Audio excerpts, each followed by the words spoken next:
Hola a todos, soy José Marcos Ortega, profesor del Departamento de Ingeniería Civil de la Universidad de Alicante, y con este vídeo voy a continuar con los tutoriales relacionados con la docencia online de la asignatura Estructuras 3 del grado en Fundamentos de la Arquitectura impartido en la Universidad de Alicante. En este vídeo pues os voy a explicar parte del contenido del tema 272. Y estará relacionado con el diseño de armado en vigas. Este tema le da continuidad al que habíamos visto en el anterior vídeo, que era el 271 sobre disposición de armaduras. En relación con este tema 272, lo que más vamos a insistir en este vídeo es en lo relacionado con el diseño de vigas de sección rectangular. Hay un punto dedicado a vigas en T que lo veremos más adelante en otro vídeo. Y lo que más me interesa es la estrategia de diseño de una viga, este punto de aquí, es decir, qué pasos vamos a seguir para diseñar el armado de una viga. Como veréis, la mayoría de pasos los hemos estudiado ya en temas previos, pero de forma individual, es decir, nosotros, por ejemplo, primer mes de la asignatura pues estudiamos secciones sometidas a solicitaciones normales. Entonces, por ejemplo, dado una sección sometida a un determinado momento flector, pues ya sabéis calcular el armado. Luego también nos explicamos las cuantías mínimas, tanto mecánicas como geométricas. En el tema anterior, por ejemplo, os explicamos también las longitudes de anclaje, cómo calcularlas, y luego también os explicamos pues todo lo relativo a armadura transversal justo pues en los temas anteriores. Y aquí en esta transparencia lo que se trata es de hacer un resumen de ello. Por un lado, pues un paso que tenemos que hacer es determinar los recubrimientos mecánicos. Recordar que el canto útil era un parámetro que teníamos que utilizar en muchos cálculos.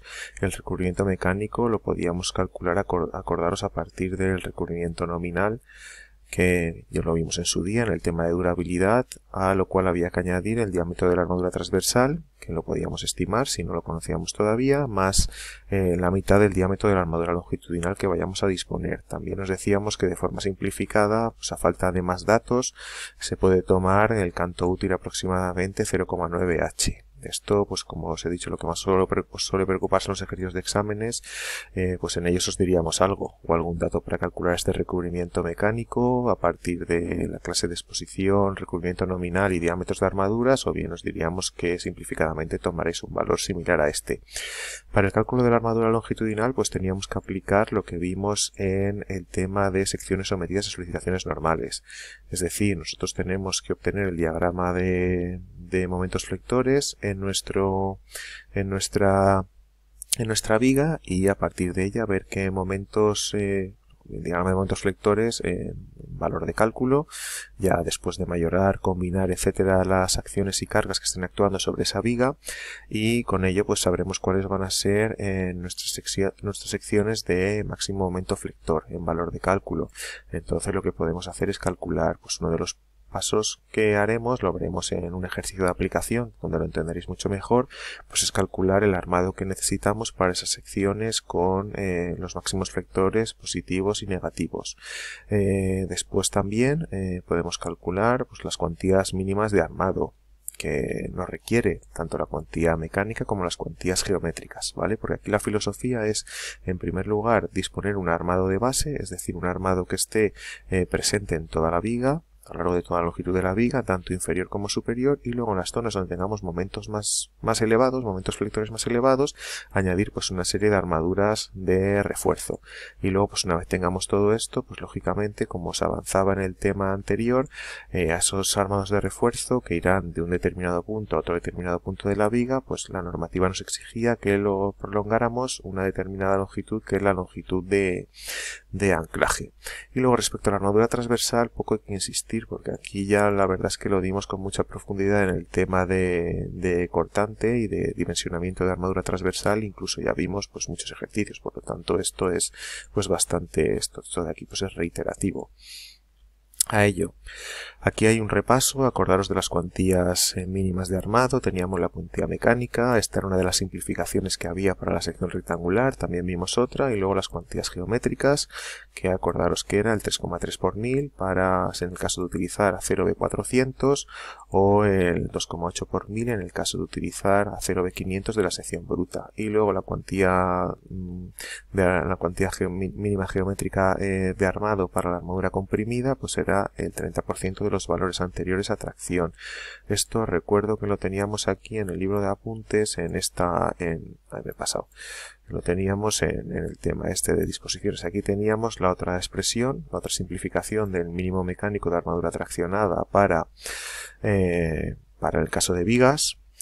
Y luego pues teníamos también aquí las cuantías geométricas en vigas. ¿Vale? La armadura principal de tracción a su PS1 deberá estar formada por al menos dos redondos y una sección del 3,3 por 1000 del área de la sección de hormigón, del área bruta, cuando se emplea una 0B400 SUSD, o el 2,8 por 1000 del área bruta de hormigón cuando se emplea una 0B500S o B500SD.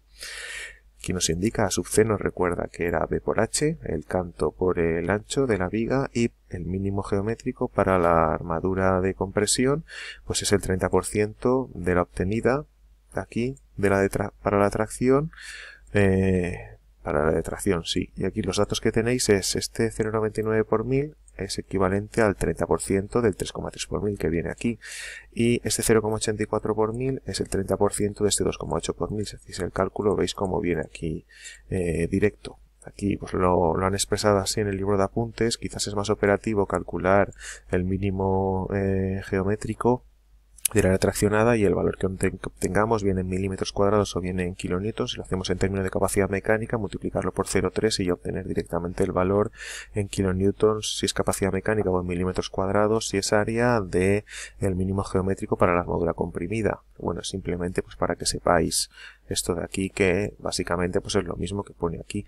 Y luego también es importante el mínimo en los apoyos. Esto no lo habíamos dado hasta el momento de la asignatura, y este mínimo en los apoyos consiste, viene aquí en el artículo 69.511 de la HE, en que deberá continuarse hasta los apoyos al menos la siguiente armadura respecto a la empleada para resistir el máximo momento positivo.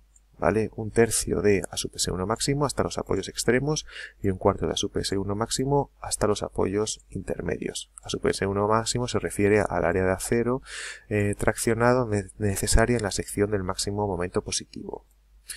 Esto es lo mismo, lo aplicaremos en un ejercicio y ya veréis cómo lo entendéis pues mucho mejor que aquí. Simplemente aquí pues la idea, la filosofía es que sea pues como una especie de esquema.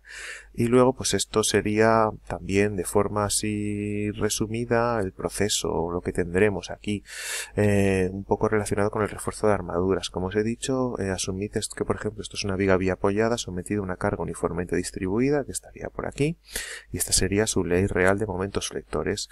En ese caso, ¿qué filosofía hemos dicho? Que dispondremos un armado que llamaremos armado de base en toda la viga, que calcularemos en base a las cuantías mínimas mecánica y geométrica, y luego en la zona donde tengamos momentos mayores lo que añadiremos es una armadura de refuerzo. De esta forma nos evitamos poner a lo largo de toda la viga el armado requerido en la sección de máximo momento flector, ya que pues no tiene sentido utilizar la misma cantidad de armado, la misma área de armado en esta sección que en estas, que el momento es prácticamente nulo. De esta forma pues ahorramos acero, y esto pues ya os explicaremos pues cómo calcularlo en un ejemplo práctico donde lo entenderéis y lo veréis pues muchísimo mejor. Pero ahora simplemente pues eso, que se os quede quedaros con la filosofía esta de disposición de armado base en toda la viga. Aquí hemos puesto solo inferior, pero también puede darse el caso de también habrá superior. Y luego en las zonas de mayores momentos es un armado de refuerzo.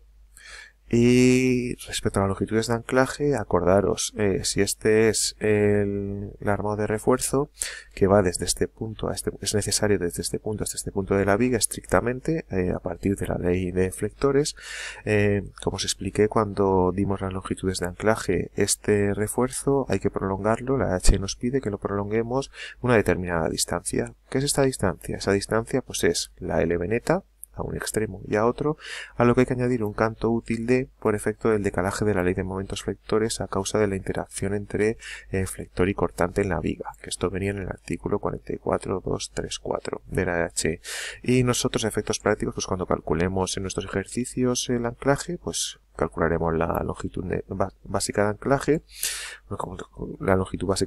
luego la longitud neta, y nuestra longitud de anclaje total pues será la LB neta más el canto útil de, y poco más. Respecto a la armadura transversal, como os he dicho, pues está todo más o menos claro. Acordaros de una viga, es una pieza con armadura de cortante, por lo tanto tenemos que realizar las dos comprobaciones, las de las vigas comprimidas de hormigón y de la de las zonas traccionadas o de los tirantes traccionados de acero. Y a partir de la segunda comprobación calculamos el estribado que necesitamos y después comprobamos la separación máxima entre estribos y la cuantía mínima. Igualmente podemos hacer diferentes zonas respecto a la armadura transversal. Podemos hacer zonas donde haya los mayores valores de cortante, valor de cálculo con el estribado con menor separación. Y luego en las zonas con menor cortante podemos poner estribado más separado, pues siempre con las limitaciones de separación máxima y cuantía mínima, que es lo que tenemos aquí indicado. Luego, como os dije, las diapositivas de las vigas en T pues no las vamos a comentar. Aquí hay algunos aspectos sobre vigas continuas, respecto a inversión de momentos en vano, etcétera, y aquí pues sobre vigas de canto. Vigas de canto insistiremos más en otros temas. Y aquí simplemente pues tenéis unos esquemas de armado. Como veis aquí, armado longitudinales y aquí las armaduras transversales, aquí a base de cercos o estribos simples. Y poco más. Aquí tenéis pues alguna serie de recomendaciones, echadle un vistazo a ellas, son bastante sencillas, bastante lógicas y bastante intuitivas, y con esto pues damos terminado este tema. Muchas gracias por vuestra atención, si tenéis alguna duda que quedo a vuestra disposición, y un abrazo, hasta la próxima.